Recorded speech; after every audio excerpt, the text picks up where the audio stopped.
The Witcher on Netflix is a great series, and one of my favorite parts about the show was the use of different timelines.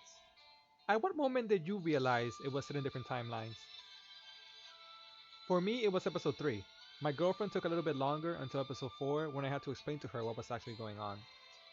I don't know if there are any clues in episode 1 or 2 that can lead you to the answer, but if there are, let me know down below.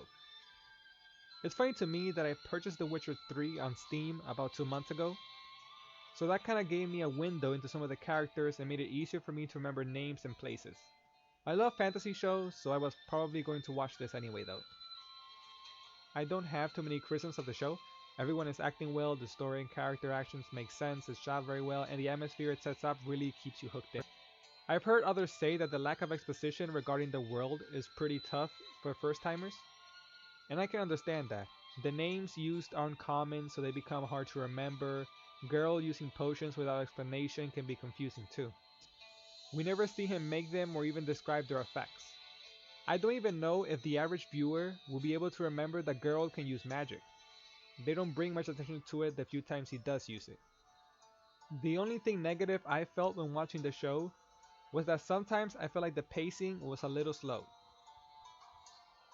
They foreshadow some things happening so much, it almost made me want to skip a few seconds ahead so we could get the story going, or they lingered on a shot for too long. But that didn't happen very much, so I don't count it as a big negative. I found the effort they put into fleshing out their characters paid off well.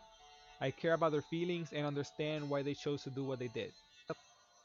The set, costumes, music, and choreography, all of that worked for me. I found myself randomly humming Toss a coin to your witcher from time to time. The monsters didn't all look the same, which is something that can happen on shows like this a lot. The fights had a good flow to them too. Overall, I highly recommend this show if you are any kind of a fantasy lover and have the patience to understand the world the show is trying to show you. It's fun, sad, and beautiful at the same time. What about you guys? Did you find the show enjoyable? Comment, subscribe, and like, and all that YouTube stuff, and I'll see you guys next time. Take care.